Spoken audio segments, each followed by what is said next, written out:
Welcome to this new Football Manager 2019 experiment.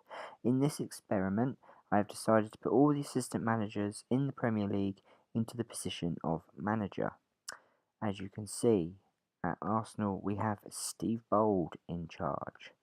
At Bournemouth we have Jason Tindale, Paul Trollope at Brighton, Ian Wont at Burnley, Kevin Blackwell at Cardiff, Zola at Chelsea, Ray Lewington at Crystal Palace, João Pedro Sousa at Everton, Javier Pereira at Fulham, Christopher Bula at Huddersfield, Jackie Bonave at Leicester, Peter Koyats at Liverpool, Mikel Arteta at Manchester City, Michael Carrick at Manchester United, Mikel Antia at Newcastle United, Mark Bowen at Southampton, Jesus Perez at Tottenham, Sigurd Arndale at Watford, Ruben Casillas at West Ham United, and Rui Pedro Silva at Wolverhampton Wanderers.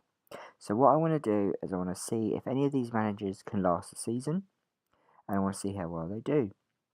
Also, we can imagine that some of these managers are going to get the sack during the season, and I want to see who they get replaced with. So let's go ahead to 2019 and see what happens. Hello and welcome back. We have gone 1 year ahead to the 26th of June 2019, and as you can see, Liverpool are the holders, which is very interesting. So let's go to the managers and see who is in charge and who isn't. Just remember that 3 teams have been relegated. Let's go to the stages first. There you go. Fulham, Huddersfield and Crystal Palace have gone down. So while we're here, we'll look at their managers. Lee Johnson is now at Fulham.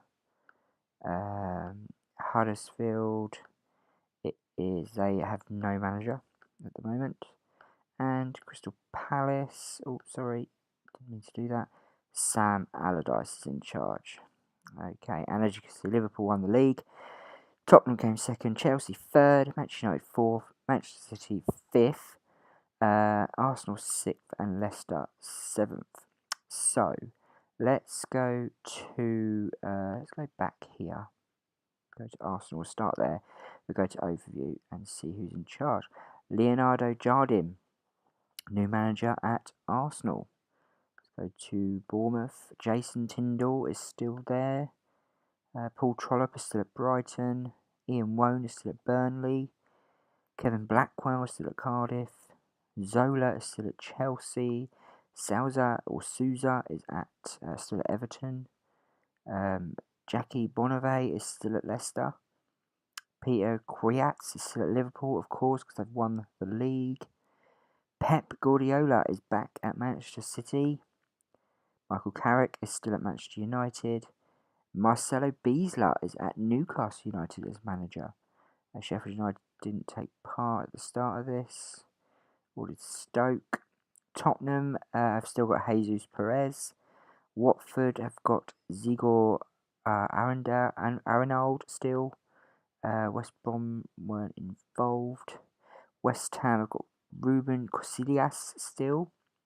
And Wolves have Silva still, so that practically every manager has stayed. If you think about it, let's go to the Premier Division manager movements. So Manchester City, Arteta went at the end of the season. So Pep has only been in charge for a month. So he took over at the end of the season. Arsenal, Steve Bold left again, 7th of March, near the end of the season, poor league position, and Leonardo Jardim come in on the 21st of March. Mikel Antia of Newcastle went in December, and Bielsa come in January, so he was quite new, to be fair. Ray Lewington at Crystal Palace, who got relegated. They got rid of him in December and they brought in Allardyce on the 5th of January.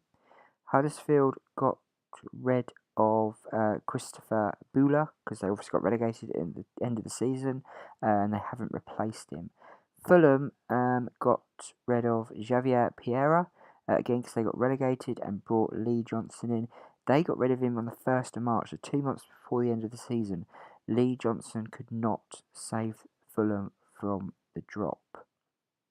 So, as you can see, not much has changed, really. A few managers have been sacked, a few managers have left, whatever. But if you go to the league, it's not really much difference. Liverpool won the league, obviously. That's a big difference. Tottenham are second, Chelsea third. With Zola in charge. Manchester United got Carrick in charge. Pep took over recently at Man City, so you can't really talk about that one. Arsenal were in a bad position. They got rid of Steve Bold and brought someone else in. And Leicester kept with their manager. But Wolves came 8th, Southampton 9th, which is pretty good. Everton not so good. Bournemouth okay. West Ham not so good.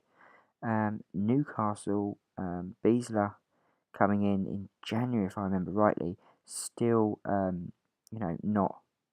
not brilliant for them really, but I suppose if you look at their season now, it's quite good. Let's go to the transfers of the league. So we want to go over to 2018, 2019. So you can see that Arsenal spent the most on one player, 43 million. Anyone of interest? Memphis Depay come over to Manchester City. Fernandes come over from Sporting to Arsenal. Who else? Anything? Charlie Austin went from Southampton to Tottenham. Let's go down a bit. Chris Smalling went from United to Chelsea. That's interesting. Anything else down here? Nothing really. As you say, the money's getting lower. Not as big deals. Peter Cech went to Fiorentina. Cahill went to Seattle. So you're getting a lot of the older players down this end of the transfer list. Ashley Young went to Newcastle United. Claudio Bravo went to SEP. Don't know who that is. Again, not much else of importance really. Leighton Baines went to Brighton. So again, not much in the transfers. And so far this season, Liverpool have spent 88 million on one player, Rafael Varane from Real Madrid. Icardi's gone to Manchester United. Savic has gone from Lazio to Manchester United.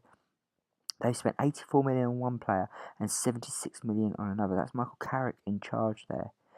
Ander Herrera has gone to Burnley for 24 million. Wow. I can't never say this guy's name ever, so I'm just going to call him Ryan, and you can do the rest, guys. He's gone from Fulham to Tottenham for 24 million. I do apologise, I can't really say that. Charlie Austin's on the move again. He's gone from Tottenham to Cardiff this time for 9 million, maybe 11. But nothing of importance this season there. So, as you can sort of see, really, it hasn't changed the leagues much by putting the assistant manager in charge, but most of them have stayed in charge, which I think is pretty awesome. Really, I think that is, that's brilliant. I think, as you can see there, Peter Kriats won Manager of the Year for Liverpool, obviously because they won the league. We'll go to his overview. Let's go to his milestones. See, he was assistant manager from 2015, so a long time, and now he is manager. So, thank you for watching this experiment. It has definitely been an enjoyable one, and I look forward to seeing you at the next experiment. Please like and share this video with all your friends and family, and don't forget to click that button which says subscribe. Thank you, guys.